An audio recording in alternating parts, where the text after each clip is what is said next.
นะพี่น้องสบายดีตอนเช้าพี่น้อง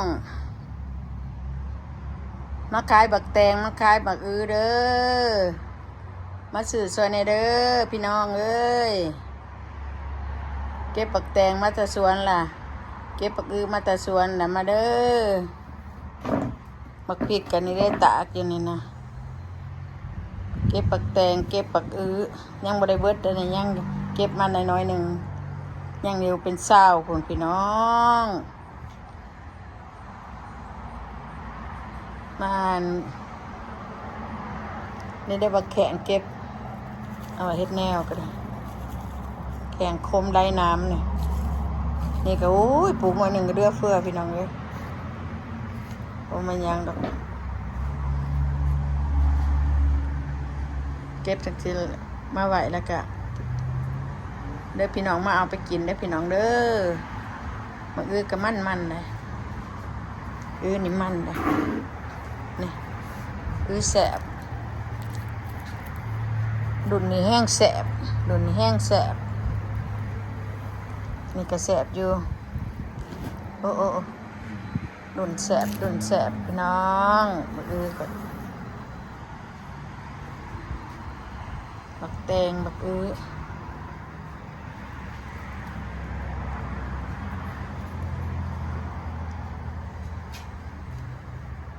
มันชุกหรือมันดิบบ่ชุกพอดีตำบ่มันสิชุกบ่ดึงไปหูน่ะมันเพื่อมันแห้งเบิดละ10หน่วยติดเต็ม2 4 6 8 10หน่วยดีๆเครือเดียวในเดียวอีกเกิดดิพี่น้องเอ้ยจะมันหลายจะมันโผดจะมันโพหลายดีรอมื้อนี่เก็บในเครือนี่ได้3 4หน่วยนี่แม่นเก็บในเครือนี่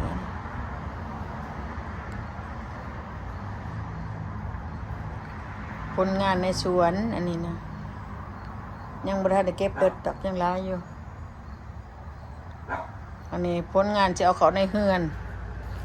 ขณะนี้นี่จะเขาในเฮือนนะนี่จะเขาไปในเฮือนปักหุ่งในร่องเบิ่งทดลองเบิ่งเกลือข้าวห่อแล้วก็ดอกไม้นี่ดอกไม้ก็จะเขาว่ามันยังเนาะมานี่ก็งอกๆอยู่ยังบ่ทันเก็บเบิดได้เด้อมีอยู่สิเอาอันเครือปักตำลิงเอามาบ่ทันได้ตัดเหงาค่ะสิตัดออกก่อนมื้อนี้นะเสร็จเพิ่นน่ะนี่นะต้นขี้หูดก็สิเอาเขาสูกาจะสดนั่นนะสิเก็บไปให้นั่นก่อน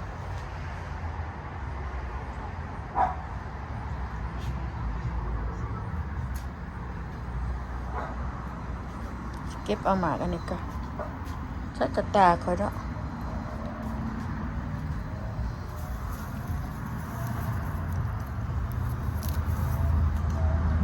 เอากระตาเอาผูกก่อนเก็บปังหะก่อน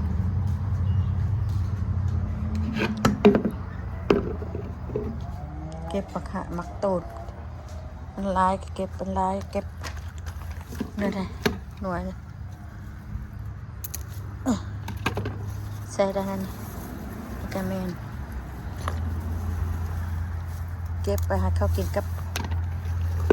ในเดียวเฮียลงบริเวณตั้งปลูกตัวอันนี้ก็ได้มังหะนี่ก็ได้นี่บ่ได้ปลูกได้นี่ป้าในเฮียนะก็เก็บเต็มเลยพี่น้องในมันอยู่เอามาเมียนแล้วมันเฮียมันเอียงมันเฮียมันเสียทั้งหมดนี่ละนี่เอาดอกบัวตุนี่เอาคือสีดังนักอยู่ใส่ละนี่เนาะก็ยังว่าสีดังนักนี่สีนักอยู่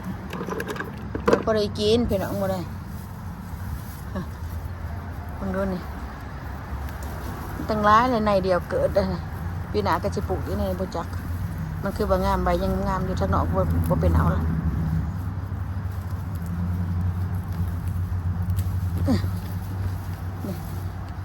เก็บไปก็จะกินกับลาบก่อนใบมันก็แก่ลายหน่วยลายหมดเลยเห็นดูนี่สุดรับสาบอยู่ ยามนี้แห้งแล้วดูร้ายบางโน่นนี่เดือนคิวไปอยู่นี่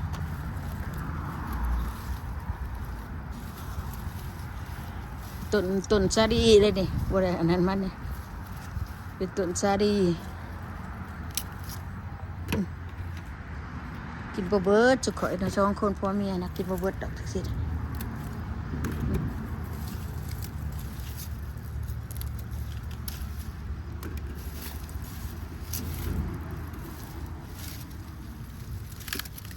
รงเนาะมันเชื่องหมากอยู่ในบริเวณในพี่น้องเอ้ยนี่แต่หมากพอดีกินอ่อนๆมันยังร้ายอยู่ในหน่อยเลยมั้งบ่เห็นบ่ในหน่อยไล่ละเปิดหาหน่วยพอดีกิน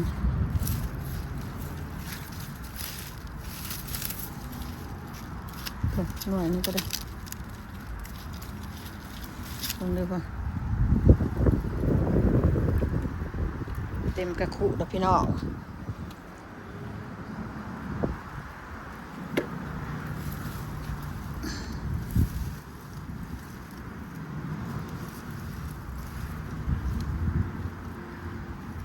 ลายก็ต้นจิลุมเอาถอกไปก่อนสิไปเก็บเอาอยู่ต้นอย่างเพื่อนนะก็มาขายบักแตงบักถั่วเด้อพี่น้องขายบักหามักน้อยแซวขายมาสิบ่ได้ขายแล้วให้พี่ให้น้องกินนี่ละไปเก็บเอาต้นอาหารก่อนส่วนนะก็เพื่อนนะก็มีหลายด้วยกันหาเก็บเอาดื่มมาไปให้กระจับกินดื่มเลยนะพอดื่มก็ดื่มแท้ดื่มบ้าใจนี่นะเครื่องนี้นั่นมันบ่อยากตั้งที่ใดมันก็นั่นได้เนี่ยนี่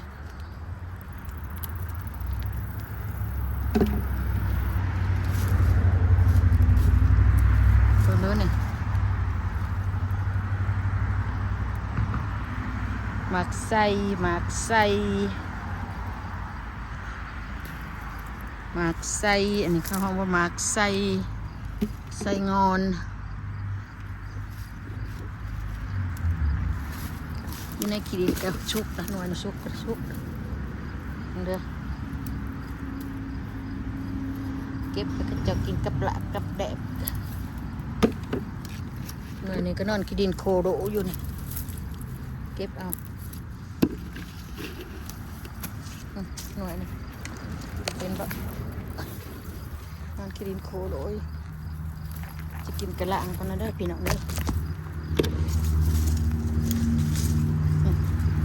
เลือกขาด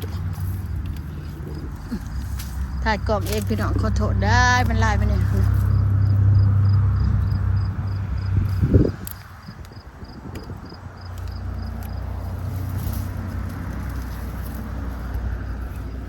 ในหน่วยเนี่ย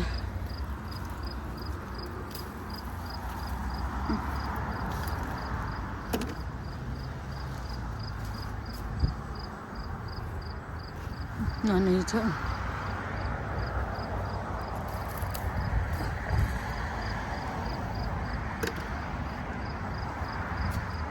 ช่วงนั้นก็บ่เอาบ่ได้ก็บ่เอาเลยโหเห็นบ่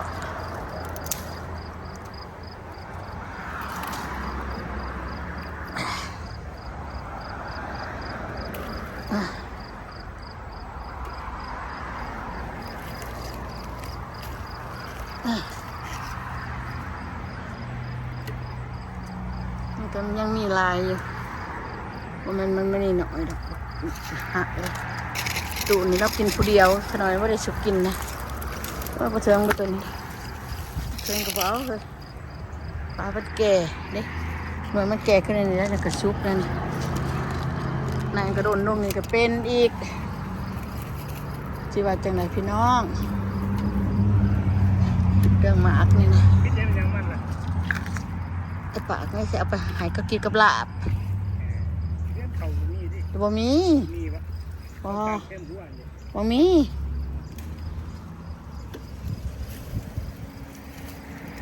ไปกินกันก็กินกับลาบพอเถอะหน่วยชูงเนี่ยเก็บให้ดูบ่เทิงผู้ ใหญ่ๆพอแนวมันเขาก็ได้หลายแล้วพอเอาละพอละ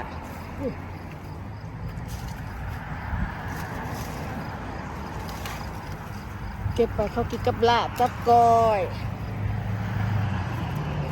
มาเพ่งหอยมาเพ่งหอยพอแล้วเนาะเล่นไลฟ์ตัวพอถ่ายคลิปนะพอถ่ายเอ้ยลมออกหัวลมออกกับพี่น้องหัวลมออกวีละประตูมาปิดบักแข่งคมหน่อยแจ๊กหน่อยเด้อมันมีไหนเป็นไหนอยู่ในบักแข่งเขาเก็บไปข้าเจ้าเนี่ยเนาะเอาพวกมันดิบไปแล้วนะพี่พวกนะเก็บพวกมันดิบตัวด้วยพวกมันอ่อนตัวมันเดืองบ่เอาพวกมันอ่อนนี่กานี่แห้งกามแห้งหลายพี่น้องมันเดืองหมดละเก็บมาเก็บไปยังฮะไม่เก็บไปยังเอาเก็บไปเพื่อนเขาไปเพื่อนเขาจะไปพุ่นบ่จะไปบ่เอารถเขาไปว่าไปแต่ผู้ไปผู้ชายผู้ยังได้เบย์ประสันก็ไม่ได้ไปได้เขาไปเฮือนนี่ได้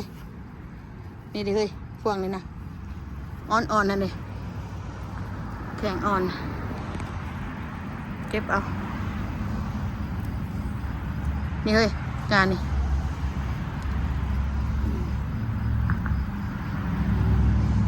นี่งาม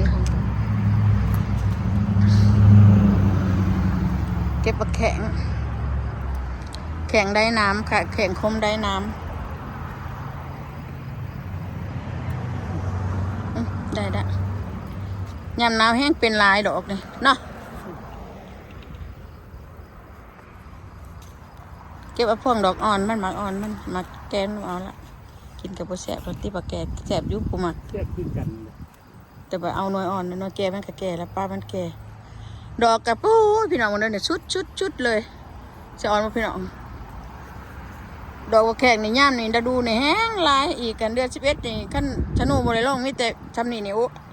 เป็นหลายขนาดดาดูมันละนั่นตัวเนาะ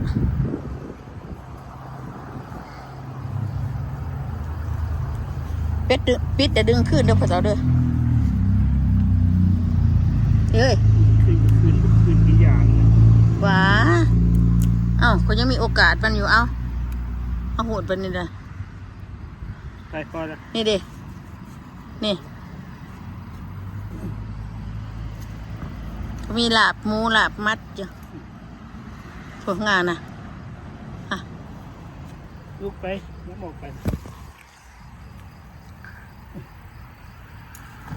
โอ้หาขอท่วงเราออกคนป้าตัวห่วงในแห้งลายนี่สุงานเดียวกันฮะเห็นบ่ฮะ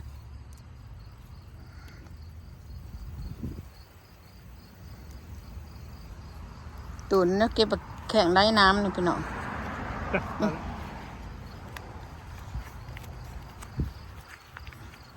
อันอื่นมันก็ชุดสวยเบิดเลยมื้อนี้สิได้ตัดบักคิงอันฮะขอบใจเด้อพ่อแม่พี่น้องติดมาแข้งพี่เฮ้ยใส่ไปมันแดดมันหนามืดไปอยู่พื้นที่หนามืดติดมาแข้งไปให้หมูแข้งกับใส่เนาะใส่หมูกินกับลาบกับก้อยโอเคพ่อแม่พี่น้องอยู่ดีไม่แห้งเอาบายบายพี่น้อง